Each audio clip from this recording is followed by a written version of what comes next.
ना जी तो ले कथा कहाँ मन में बैठी जी। विधना तेरे लेख किसी के समझ न आते हैं,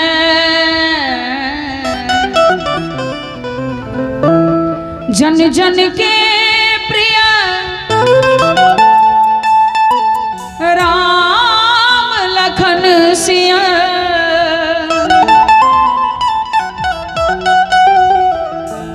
बन को जाते हैं।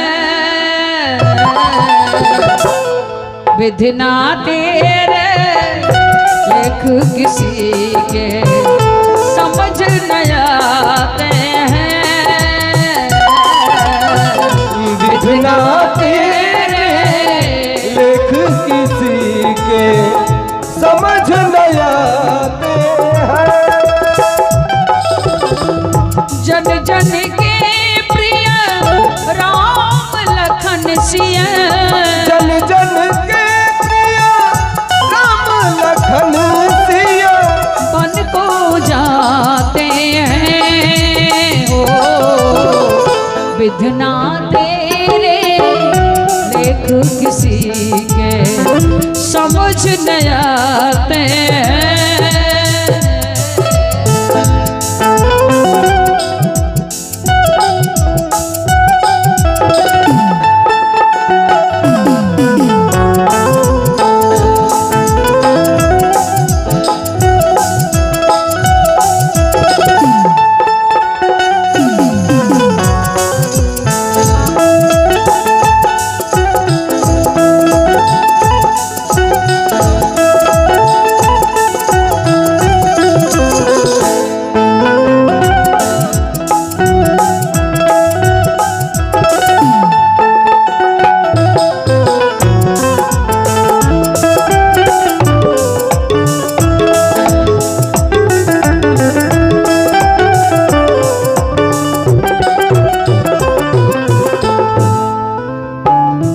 अति सुकुमारी जनक नंदिनी, अति सुकुमारी जनक नंदिनी, कोमल राम लला, कोमल राम लला, अति सुकुमारी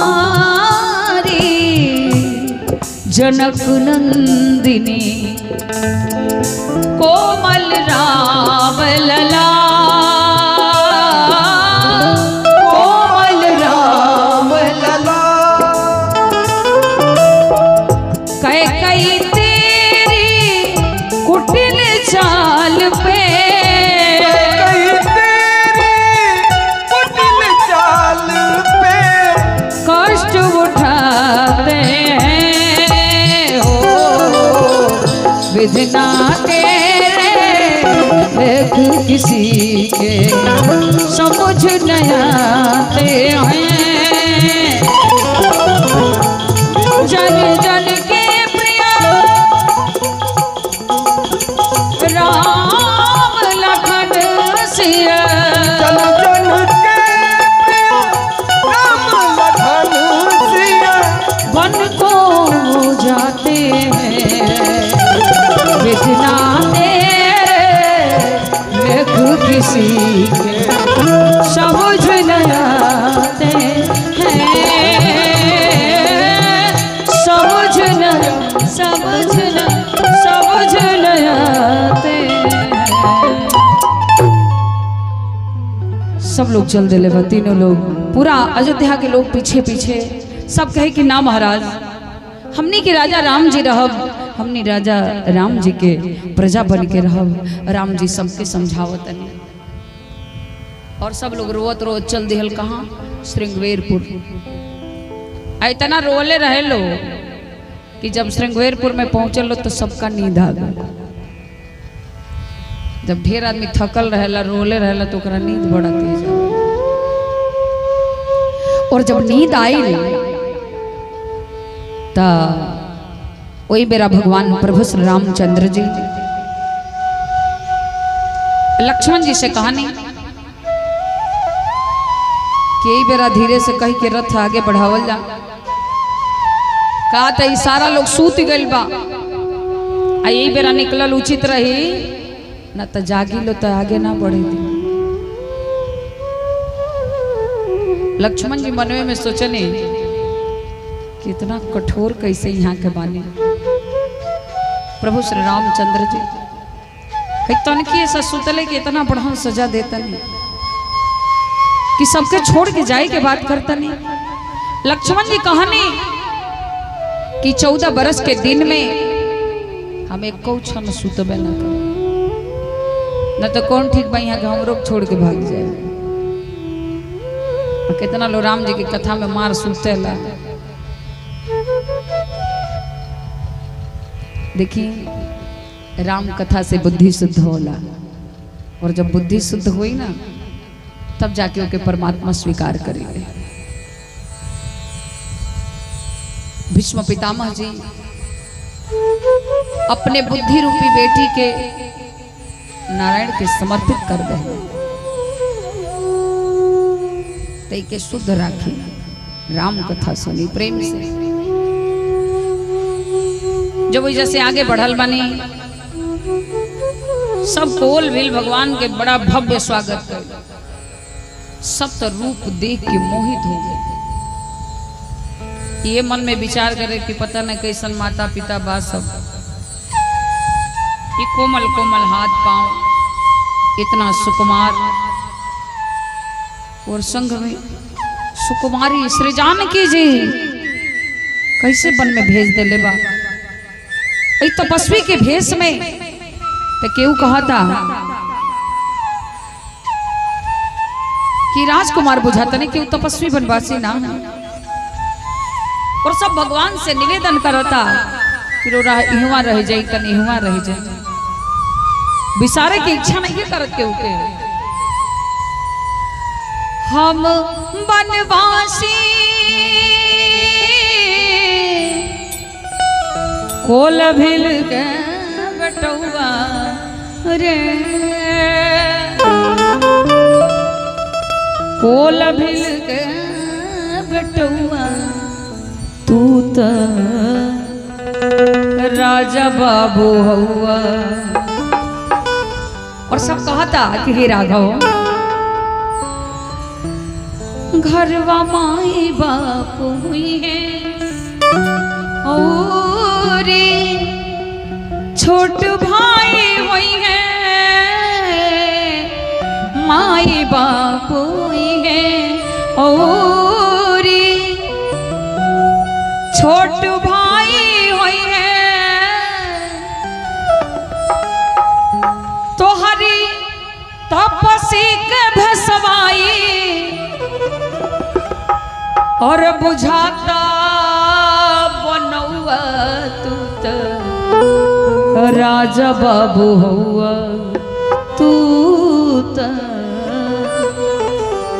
राजा बाबू हुआ।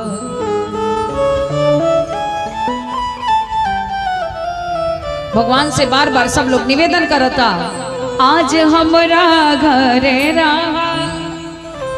रहबा कि नाही साचे का,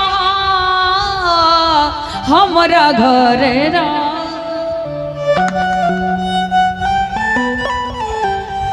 मनवा पागल भइल बा तोहरी, और देख के सुभौआ तू तो राजा बाबू हुआ, तू तो राजा बाबू हुआ। भगवान कहने की देखी पिताजी के आदेश बा वन में जाए के, तो हम कोनो गांव के सीमा में ना रह सकीले। गांव के सीमा के बाहर ही सूखल घास के सेज लागल, श्री जानकी जी प्रभु श्री रामचंद्र जी विश्राम कर, सब लखनलाल जी पहरा में सेवा में लागल बानी। अब जब एजा से प्रस्थान कैले बा सब भाव विभोर हो गई बा, सब वनवासी के मन में यह आवता, सब कोल भील भगवान के सुंदर रूप देख के मोहित हो गई बा, और कहा था ऐ राघव तोहर देह सुकुमार ई हवा बाटे बन झाड़ देह इहवा बाटे बाझा देह सुकुमार ई हवा बाटे बन झाड़ देह सुकुमार इहवा बाटे बाझा काट गड़ जाई औरे काट गड़ जाई औरे दुखा जाई पौआ तू त राजा बाबू हौआ तू त राजा बाबू हौवा तू त राजा बाबू हौआ तू त बाबू हौवा तू त राजा बाबू हौआ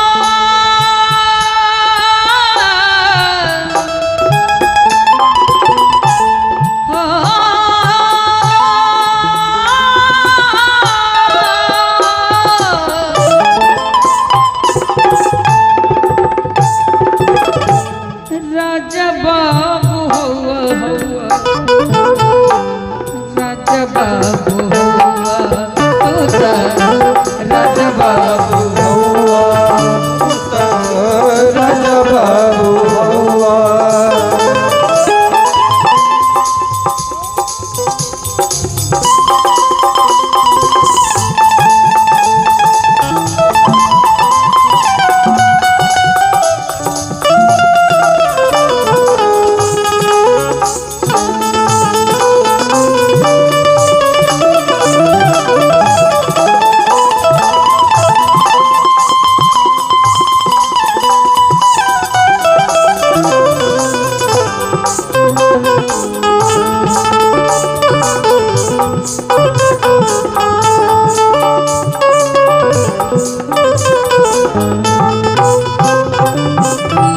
हे रघुवर कहीं आदेश दे कहवा आसनी लगाए जौने खैबा ले आए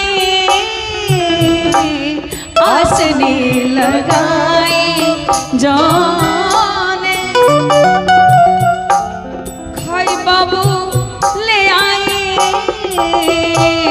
आसनी लगाई जौने खैबौले आई ई हवा बनवा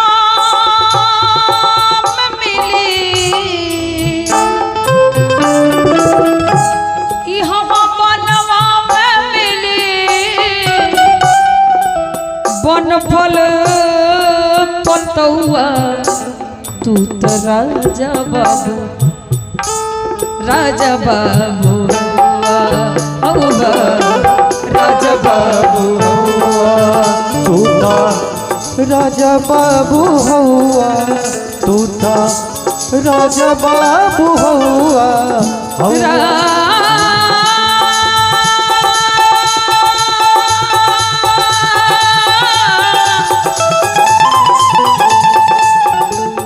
राजा बाबू हौवा राजा बाबू हौवा तू त राजा बाबू हौवा तू त राजा बाबू हौवा तू त राजा बाबू हौवा। बोलिए आनंद कंद भगवान की जय। अब भगवान आगे बढ़ल बनी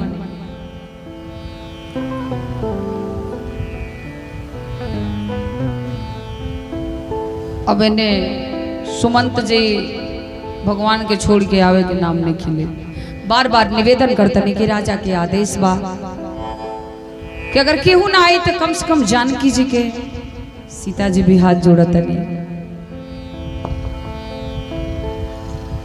अभी भगवान कहीं रोवल नहीं थी। पूरा अयोध्या के लोग रोवता, राजा दशरथ जी इतना रोवता नहीं राम जी के वियोग में, लेकिन भगवान तनिको नहीं खी रोवले। रोवल कब बने? ई बरबस राम सुमंत पठाए सुर सरिती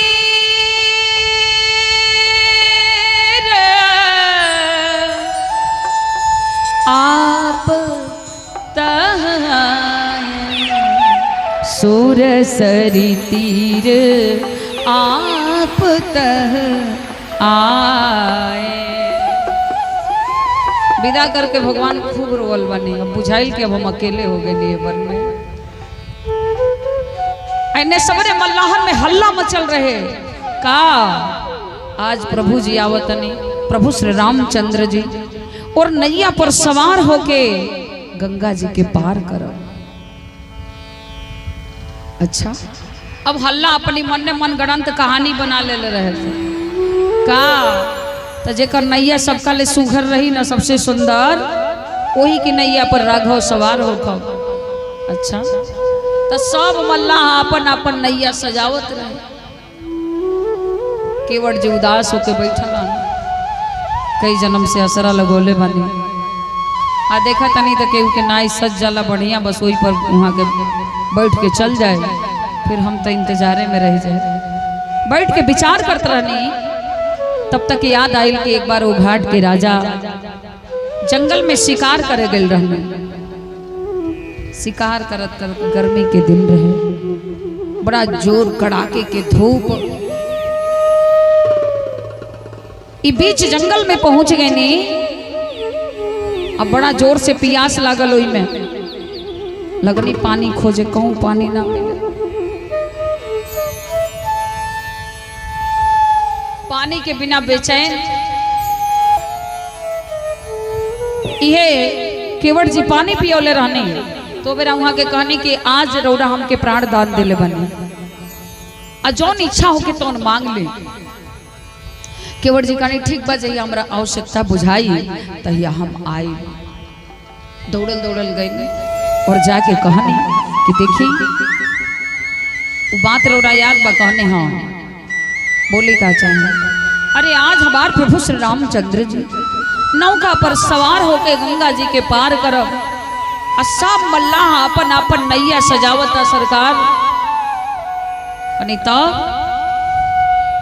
हमारी ये इच्छा बा कि हम अपने नैया पर प्रभु जी के बैठाएं, लेकिन हम गरीब केवट कहाँ से नैया सजाएं? तू कहने की सजावट के सामान दिया जाए। कहनी ना, हमके सजावट के सामान ना चाहिए।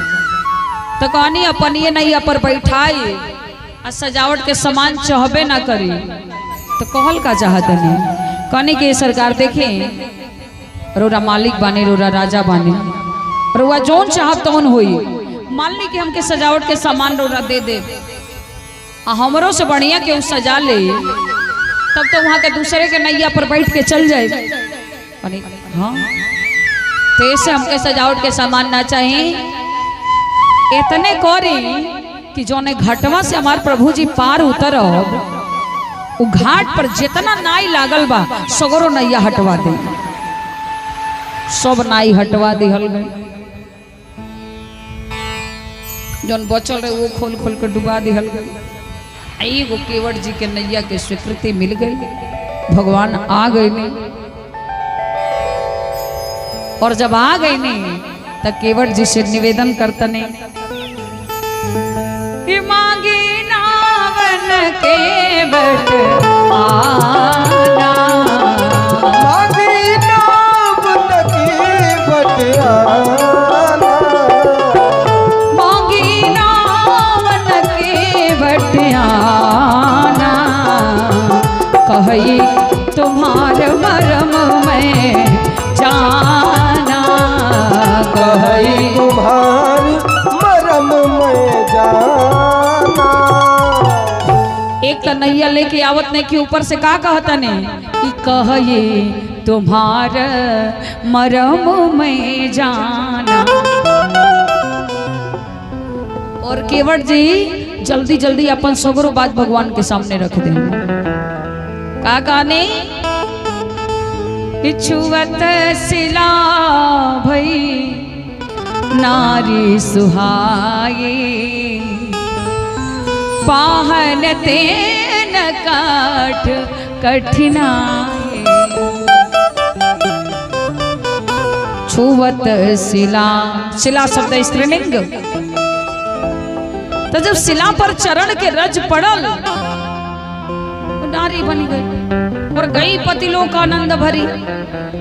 आ घरे को मेहरारू बटली बा आई नाई नाइयो स्त्रीलिंग और उरे चरण के रज पड़ जाई हो मेहरारू बन जा।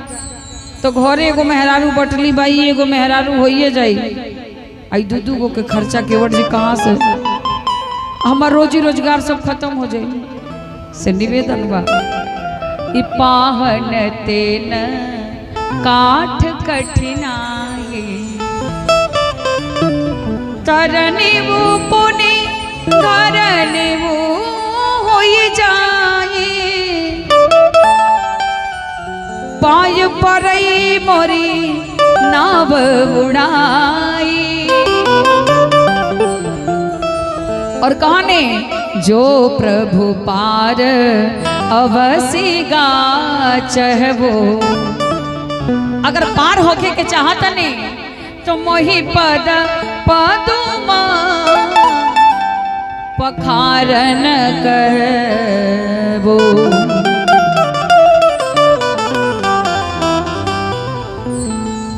केवट जी भगवान से निवेदन करता नहीं। अब देखिए एक और तो सुमन जी जात ना रहने लक्ष्मण जी विचार करता नहीं। राम जी के भक्त एक से एक जने जात ना रहले एक जने आवते नहीं थे। केवट जी के इतना व्यग्रता बा लेकिन भगवान बुलावत नहीं केवट जी आवत नहीं। केवट जी कहा नहीं पत भरी सहरी सकल सुत वारे वारे केवट की जाति कछु वेदना पढ़ाई हो। हम पढ़ल लिखल ना है सरकार सब परिवार मेरो यही लागे राजा जो हो। पूरा परिवार के खर्चा नैये से चलेला हो दीन बितहीन कैसे दूसरी गढ़ाई। दूसर गढ़ावे के हमरा लगे पावर नहीं खे। और कहा तनी भगवान से कि एगो निवेदन और बा पद कमल धोई चढ़ाई नाव। हे प्रभु जी अरे चरनिया धोइबो करो ओकरा बाद से का त टांग के नैया पर चढ़ाई। ए तरह चल के जाए तो फिर तो धुरवा लगिए जाई पाऊं आ डर सगरो होई चरण के रज में बा। हिरौरी चरनिया में जादू बभारी पत्थर के छुअला से बनी जाल नारी। हे प्रभु कहा तनी केवट जी नैया ना हिलियाई काम न बाउतराई के। कौनी हमरा ढेर कमैले के गर्ज नहीं के हमरा उतराई ना चाहिए। क्रिया गंगा माई के ना नैया ना हिलियाई काम न बा उतराई के। क्रिया गंगा माई के ना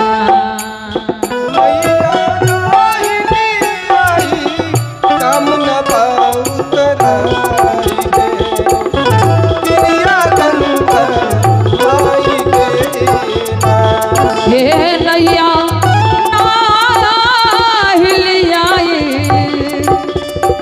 पावन बाबुतराई के क्रिया गंगा माई के नैया काम न बाबुतराई के क्रिया गंगा माई के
हे प्रभु हल्ला बाटे सगरो गाँव राउर जादू वाला पाँव हल्ला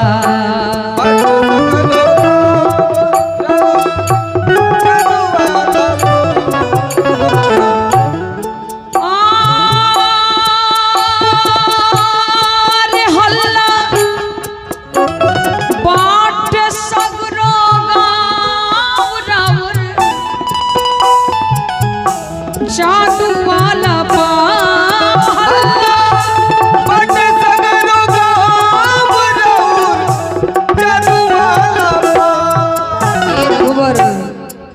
नैया नारी बनी जाई त खर्च चलाई के नैया नारी बन जाई त खर्च चलाई के क्रिया गंगा माई के नारी बन जाई त खर्च चलाई के क्रिया गंगा माई के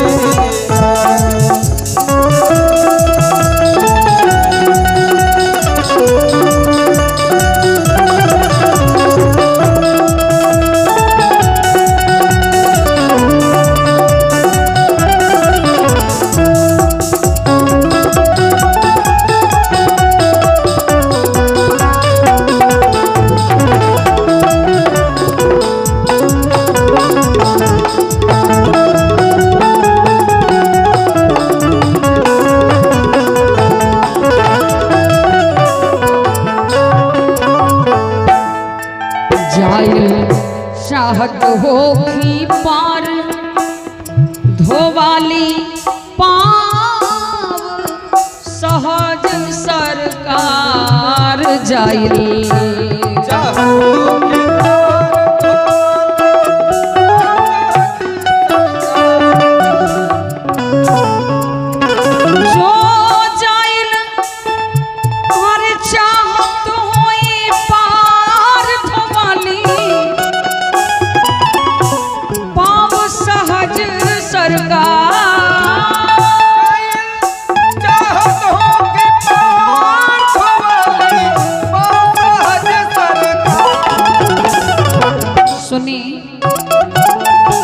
सबके पार उतारा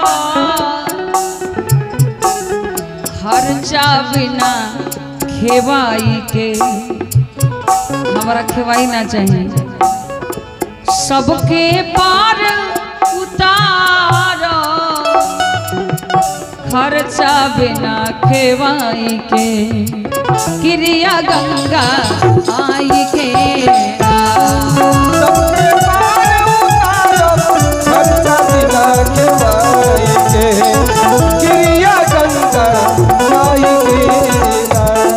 नैया नाहिलियाई पामन बा उतराई के क्रिया गंगा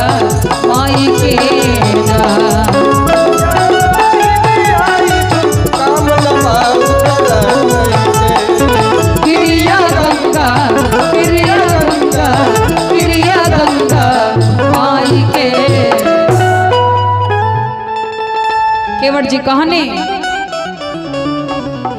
पद कमल धोई चढ़ाई नाव ननाथ उतराई चहो मोहि राम रावण दशरथ। अब देखी केहू क्रियो खाला तो कहे लगे अपने बाप के क्रिया खा कहते केवट जी का कहने रौरो और बाबू जी क्रिया खाते मोहि राम रावण दशरथ शपथ सब साची कहो बरु तीर मारहु लखन